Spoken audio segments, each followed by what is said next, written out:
Euro 4 standards. Requirement yan para yung mga nadadaanan mo hindi nabubulahaw. Tapos kung mabubulahaw ka lang, mabilis na.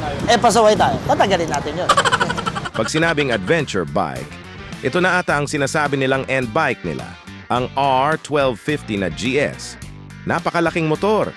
Kaya ba gawin yan dito sa 01 Moto? Ang pinaka-hassle lang dito, yung paglulusutan natin ng mga wire, masikip. Kinakamata ko lang yung wire para ay putik.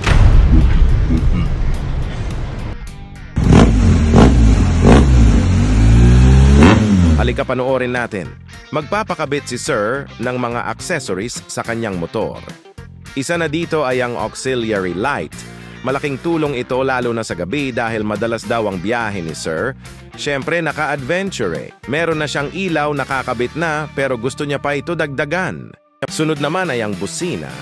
Siyempre kapag ganitong mga malalaking motor, dapat malakas din ang busina mo para marinig ka ng husto sa kalye. Mahirap nga ba mag-wiring sa ganitong motor? Teka, tanong natin sa kanila.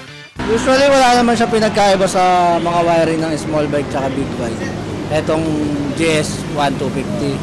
Ang pinaka-hassle lang dito, yung paglulusutan natin ng mga wire, masikip, lagayan ng mga balas, mga relay ng busina, yan. Doon lang tayo ma-hassle.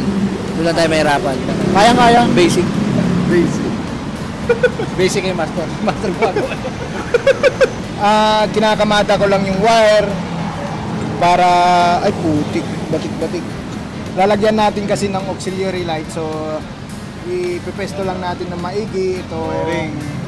Mga ganitong motor dapat extra ingat at extra tulong dahil medyo matrabaho ang pinapagawa ni Sir.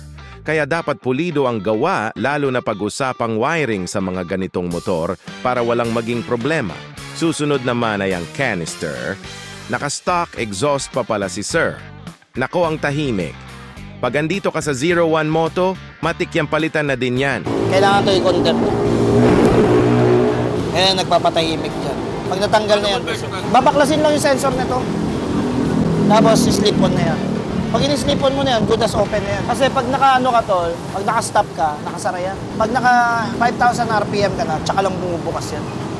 Euro 4 standards. Requirement yan para yung mga nadadaanan mo hindi nabubulahaw. Tapos kung mabubulahaw ka lang, mabilis na. Pasaway tayo. Pasaway tayo. Tatagalin natin yun.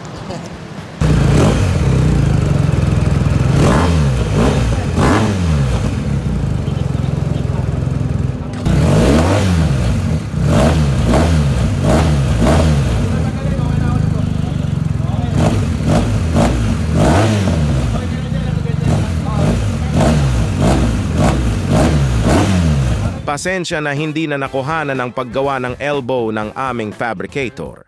Dami kasing ginagawa sabay-sabay, pero ito na ang kinalabasan. Ang nagustuhan ni Sir na canister ay ang Yoshimura. Nag-customize tayo ng elbow para swak sa pwesto na gusto ni Sir. Onting mga final touches at ready to go na itong BMW. At eto na ang final output. Nagpakabit din pala si Sir ng headlight cover pang proteksyon sa headlight niya, lalo na pag high speed. At eto naman na ang auxiliary light na nilagay natin. Pwedeng yellow, pwede ring white, tanggalin lang ang rubber na cover para maging puti. At ito naman ang Yoshimura na exhaust. Talagang mararamdaman na ni Sir ang tunog ng GS niya dahil hindi na stock exhaust. Ito ay twin-cylinder na boxer engine kaya medyo mabait ang tunog.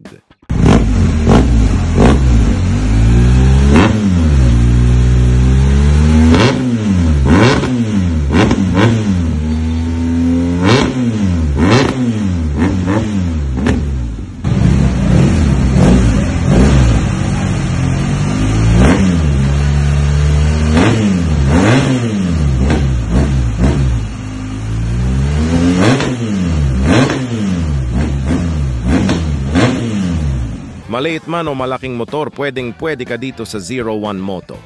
Kaming bahala sa'yo.